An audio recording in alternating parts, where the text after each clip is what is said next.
Y precisamente para profundizar sobre este tema, conversamos en CNN Chile con el abogado Hugo Llanos, ex miembro de la Corte Internacional de Justicia. Profesor Llanos, muchísimas gracias por estar con nosotros. No, buenas tardes. Bueno, llega esta advertencia que llama la atención, ¿no?, desde Perú, por el tono, ¿no?, emitida por el canciller peruano Gonzalo Gutiérrez respecto a la implementación que podría demorarse del fallo de La Haya, en particular a las coordenadas de la implementación. ¿Por qué cree usted que Perú está recurriendo a esta suerte de advertencia y qué significa en términos políticos, ¿no?, y diplomáticos? Ya, porque si uno lo pone en el contexto del espionaje, yo creo que es completamente absurdo este aspecto. Hoy día, con los avances tecnológicos, ¿qué espionaje puedan hacer 2 o 3 personas? Si es que suponiendo ya que lo hubiera. Claro. Por lo demás, hay una regla no escrita entre los gobiernos civilizados, que es que los espías corren su propia suerte. Ningún gobierno levanta el tema de espionaje a nivel de gobierno. Sí, claro. Tanto el que envía el espionaje como el que lo descubre. Esto se ha visto en tantos casos.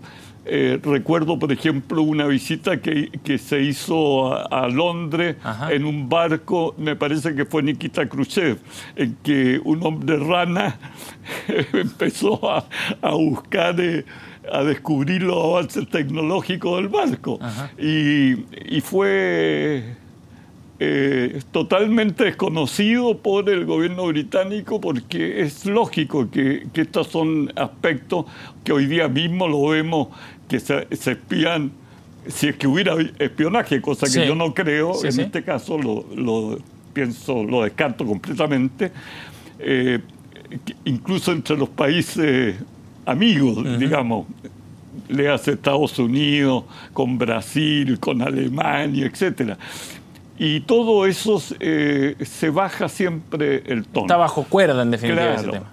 Entonces, en este caso, descartado espionaje, uno trata de ver qué hay más allá ¿Y cuál es su lectura? De lo que no se dice. Bueno, la experiencia que he tenido siempre en las relaciones con Perú, en lo personal y también de gobierno a gobierno, en relación al derecho del mar, es siempre la oposición que se ha mantenido entre la Cancillería peruana y las Fuerzas Armadas peruanas.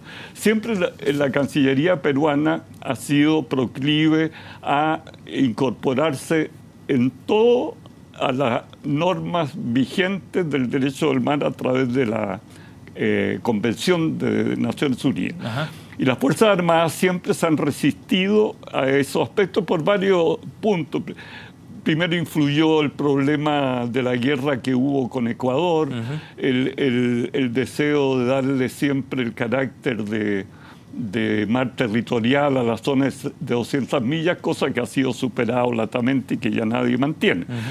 Y en consecuencia, pienso de que pudiera haber un trasfondo todavía de oposición a la plena implementación, como lo dijo bien el canciller chileno, de las secuelas del fallo de la Corte Internacional. Es que ahí lo que no me calza es que a quien más probablemente le interesa que se implemente el fallo es a quien salió victorioso en esa disputa en el Tribunal de La Haya, que es Perú. Entonces, ¿por qué Perú podría poner como una advertencia que se va a demorar más en entregar las coordenadas, cuando eso no tiene alguna implicancia favorable a Perú, precisamente? Bueno, no necesariamente. Digamos, en favor de lo que usted sostiene, recurriríamos a un número del fallo de la Corte Internacional en el cual la Corte concluye que ya las normas del nuevo derecho del mar, el Perú las ha aceptado. En consecuencia, quedó en la Convención, digamos, amarrado Perú en relación a la Convención. Acatando el fallo. Claro. Acatando el fallo, pero piense usted que lo que usted mismo dice, que Perú fue victorioso en esos 50.000 kilómetros que tiene que aplicar hoy día la Convención del Mar. Pues entonces, 12 millas de mar territorial únicamente, y no 200 millas de mar territorial, como era primitivamente antes de llegar a la Corte. Perfecto. Y luego viene de las 12 millas a las 200 la zona económica exclusiva, en que hay libertad de navegación. No nos olvidemos de ese aspecto. A mí me llamó mucho la atención un hecho que pasó muy desapercibido, que fue cuando Ollanta Humala, en un barco de la Marina, lógicamente la Marina peruana, revisó con tono de conquista los nuevos espacios marítimos que Perú había adquirido.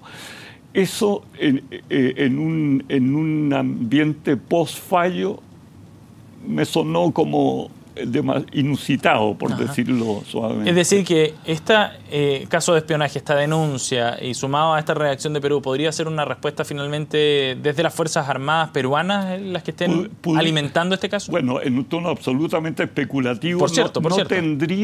No tendría otra razón, porque ya se dejó... se puso término al gran problema que Perú planteó artificialmente, a mi juicio, y que obtuvo ciertos beneficios. No logró el beneficio mayor, que fue que mover el paralelo y dejar los puertos peruanos abiertos. Eso no lo obtuvo. Pero en lo demás lo obtuvo, lo que no tenía antes del fallo. En consecuencia, ya eso debiera haber, si el gobierno se manejara libremente, debiera haberlo tranquilizado y haber inaugurado, como lo esperábamos, una etapa ya de cooperación a través de la Alianza del Pacífico, a través... No nos olvidemos, fíjese, que la cantidad de peruanos que viven en Chile. Sí, claro. Y leí hace poco que la movilidad que hay de peruanos y chilenos en Tacna triplica el paso de los libertadores. Entonces, todo eso debiera ponerse en una balanza y dejarse de cuentos. Para cerrar esta patita con Perú, antes de pasar a hablar del otro vecino, de Bolivia, que también ha generado controversia desde el punto de vista diplomático, ¿cuál es la ganancia que tiene aquí el gobierno peruano estirando este conflicto desde el punto de vista de la política interna? ¿Gana con esto Ollanta Humala? Bueno, los últimos índices de aprobación son pésimos para Ollanta Humala, el 22%. Sí. Tuvo que pedirle también la renuncia, entiendo, a 5 ministros. Incluyendo al ministro del Interior. Claro, y además hubo una marcha que hubo muertos y agitaciones y todo eso. Entonces, evidentemente, estos problemas, desgraciadamente, en América del Sur son muy recurrentes, que se busca siempre un chivo expiatorio para unificar la población detrás. Y esto, desgraciadamente, lo hemos visto en países desarrollados. Piense lo que subió la popularidad de Hollande en Francia. Sí, claro. Que ahora que se calmaron las cosas le está bajando el índice de popularidad otra vez. Bien. Profesor Llanos, vamos a hablar de Bolivia ahora, ¿le parece? Hablemos de lo que sucede con Bolivia en el marco precisamente de otro proceso que llega al Tribunal de La Haya. ¿Cuál es la apuesta que realiza el gobierno boliviano al publicar este inserto en el que hace alusión a Salvador Allende, publicado en el diario Mercurio este día domingo, desde el punto de vista de lo que se está jugando en el Tribunal Internacional de La Haya? Lo primero que me llamó la atención de que se aceptara la publicación de una página con esa connotación que era súper clara. Que lo aceptara el Mercurio. Que lo aceptara el Mercurio. Eso, y que además lo contrastara con la misma página al frente. Sí. Eso fue notable. Eso solamente puede pasar en Chile, ¿no? Lo segundo es que la demanda boliviana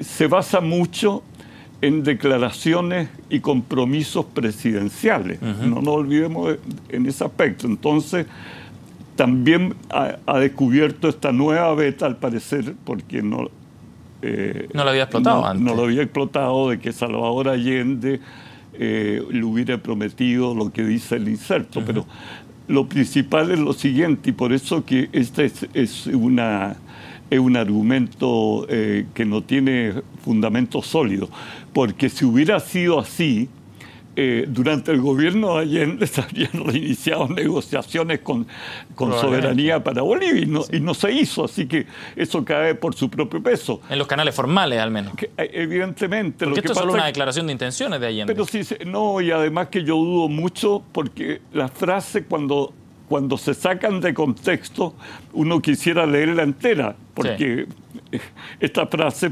pues tiene un comienzo y un final. Entonces veamos cómo termina. Sí. Yo no creo en esa frase aislada, siempre inducen error. Y si hubiera sido cierto, lo desmiente la historia diplomática del gobierno de Allende.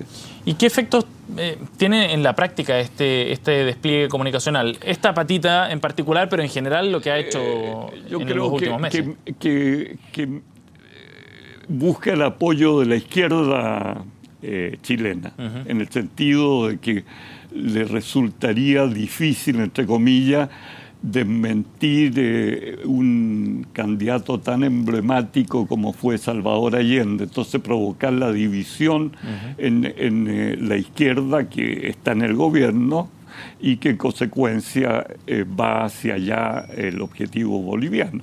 Señor Llanos, pero para cerrar, en términos concretos en La Haya, todo este despliegue comunicacional, ¿cuánto pesa? Incluyendo, por ejemplo, las reuniones que ha tenido Carlos Mesa con embajadores de los países que están representados en el Tribunal de La Haya.